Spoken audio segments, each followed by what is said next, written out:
Hey folks, Tom Vassell here. Jason Levine. And today, we're going to show you a game that did two major things. Number one, it put a small company called Days of Wonder on the map. Number two, it killed Clue forever. Am I wrong on either one of those? Not at all. All right, so this is a deduction game by Bruno Fedduti and Serge Leggett. This is a game in which it's based on the book In the Name of the Rose, I believe. Yes. It's basically, it takes place in a monastery, and one of the monks has been murdered. And you have to figure out what other monk killed him, because it was definitely a monk. Definitely. Let's ring that bell, ding, ding, ding, and see what happens.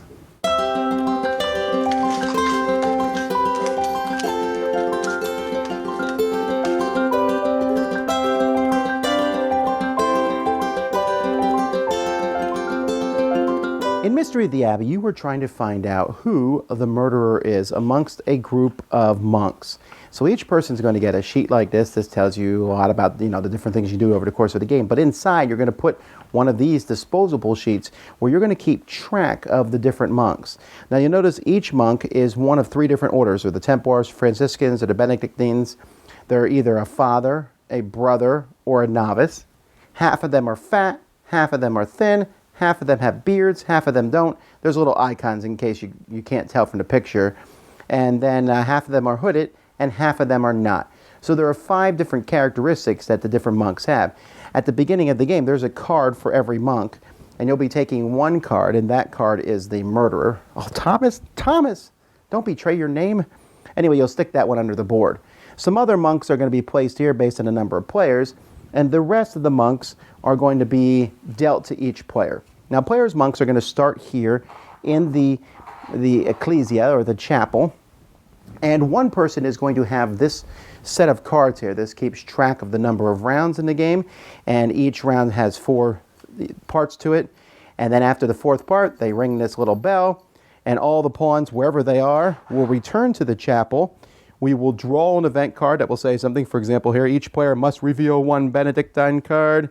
All book cards in players' hands are discarded.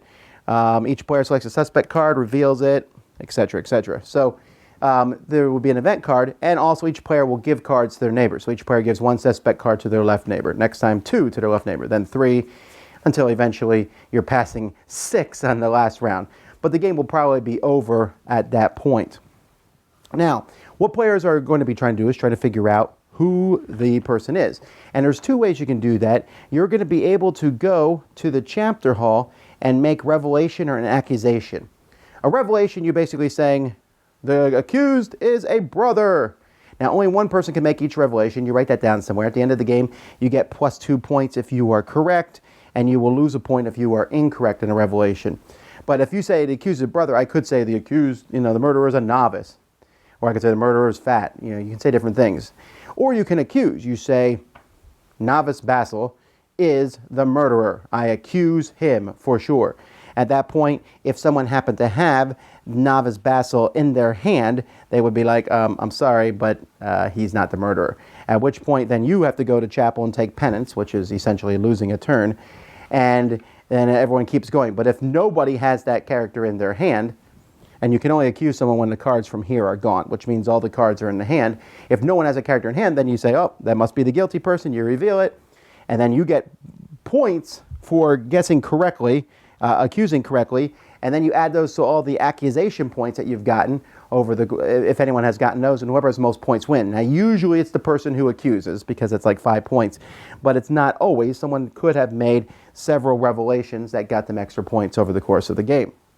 So how does the game actually play? Well, each round, when you move these bells, players, each in turn order, can take 2 move actions, and so they're going to be able to move to different rooms here. There's different doors to go. And then if they end their turn with another monk, they can ask that monk a question. They can ask him anything they want. They can say, how many father cards do you have in your hand? Have you crossed Father Thomas off your list? Or whatever question you might want to ask. The person who you ask a question to can basically take a vow of silence, which means they put their finger in front of their lips. That's fine. They don't have to answer. If they do answer, though, then they get to ask you a question back, and you must answer it. All questions must be answered absolutely truthfully, even if you say, Are you going to the green cell? Well, if you say yes to that, then you must go there. If you say no, you can't go there. Once you're done asking a question, depending on where you are, you can take an action. If you go to someone's cell, you can take a card from their hand. All right, great. However, if that person then catches you in their cell, you get sent back to the chapel and have to skip a turn. So it's always a risky thing to do. You go here to this hall to make your accusations and revelations. You go to the scriptorium to draw a scriptorium card. These are cards that can help you out. Some of them you keep till later on. Some of them happen right away. Randomly take a suspect card from the player determined by rolling a die. So I roll a die. I take from the white player. All the pawns immediately go to the chapel for mass. Mass takes place immediately. Some of them you can keep till later on. Keep this and use it during your turn to make a revelation or an accusation from any location. Keep this card and play it during a mass to give one less card to your neighbor than normal. So these are cards you get in the scriptorium. In the biblioteca, you can go there and take a really powerful card. Draw 3 cards from the scriptorium. Look at all the suspect cards of another player. But you can only go here once per game, and only if you have the fewest or are tied for having the fewest suspect cards in your hands. When you go to the parlor, this is where you can draw one of the cards from up here, if there are any. If there are none, you draw one from someone else's hand to find out more innocent people that you can cross off your list. If you go to the crypt up here, you can draw a crypt card. You can have 1 crypt card at a time, and basically you can use this later on to take an extra turn. And if you go to the confessional, you can steal a card from the person's hand whose color is showing there. However, once you do that, it will then change to your color. So be warned that you can steal a card from someone else, but then you will be one of the next ones to have a card stolen from you. And that's basically it. This will keep going until someone has accurately accused someone of being the murderer, and the person with the most points is the winner. Alms for the poor. All right, yeah. When this game came out, I was just astounded. And the bell is a cool thing. But you know what astounded me about this game more than anything else? It wasn't the board. Box. The board is gorgeous. The way everything box is fits. nice. The insert. No. What astounded me about this game was that you have sheets in this game that you write on that are in full color. Yes. When I first saw it, I was like, are we allowed to write on this stuff? It was really weird. Now, what's enjoyable for me about the deduction part of this is that you are trying to figure out one monk. Yeah. You're not trying to figure out who did it, with what, and where. There are other deduction games that do that, but this one's pretty simple, and the monks are fat or thin. You know, they're in one of 3 orders. They're fathers, brothers, novices. They're, hooded or not hooded, bearded or not bearded. Those are the different I things, think right? those are the categories. Right, so what do you think about the fact that you're looking for one piece of information? Well, you're looking for one, but really you're looking for a set of information.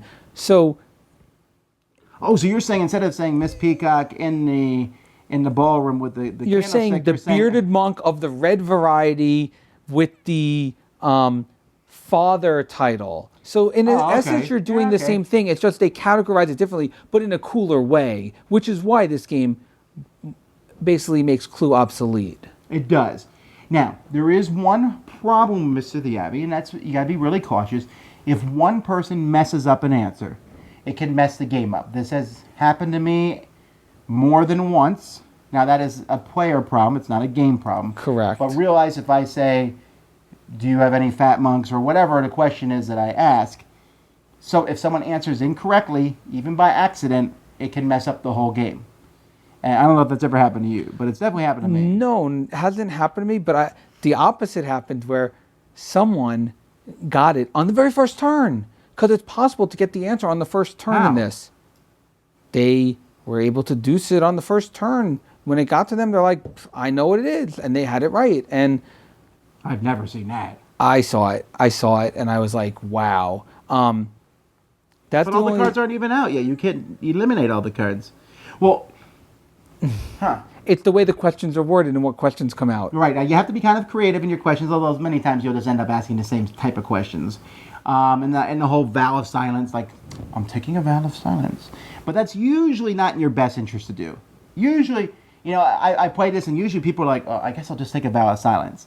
Yeah, but then you don't get to ask a question back. And so that's kind of a worthless thing to do.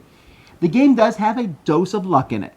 Yes. The die that you roll going in, some of those library cards, which are super powerful, those black library cards. Yep. that can be very helpful. And so some people don't like that, but I like that it adds just a bit of luck and sometimes humor to a game that's kind of heavy-handed. It is about a murder, after all. It's not a hard deduction game. No, okay? no. I never sit there and go, I'll never figure this out. No, it's just a question of who's going to figure it out first. Yes, like most games, like Clue and any of those other games, it's who can figure out the... Well, sometimes I play a game like Sleuth where I've been totally lost. If I play a game of Sleuth, it's very... Yeah. This, it doesn't feel that overwhelming, and to the point where you could play this with people who aren't big gamers. Yes, I think it fits in with the Clue crowd, and people who have only played Clue, you show them this, and they're like, wow, it opens up a whole new world, and it's definitely something worthwhile to bring out to your casual gaming groups. Now, this game is not widely available. It's also not extremely expensive. You can find it on the used market. It's possible that it may come back in print someday. Who knows? Yeah. Definitely is one that's worthy of bringing back in print, in my opinion. It would be in my top 10 deduction games. It's a lot of fun. What's your awesomeness rating? My awesomeness rating on this is a 7.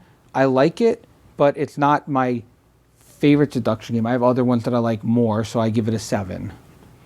I also give it a 7. Actually, I'm gonna jump up to 7.5 because while it necessarily isn't maybe in my top 3 deduction games, but that's because me personally, I'm looking for something very deep, and this is not.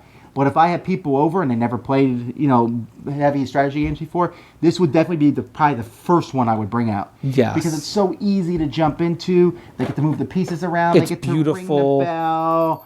And the board, beautiful color. The board looks great. Everything about this game, the production quality, everything's great. And it brought us Days of Wonder, who then a couple years later gave us Ticket to Ride, Member 44, Shadows over Camelot, Small World.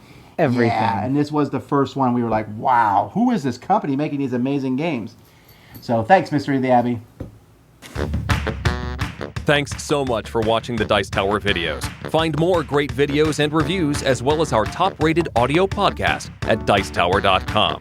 You can also find other great shows at Dicetowernetwork.com. I'm Eric Summerer, and you've been watching The Dice Tower.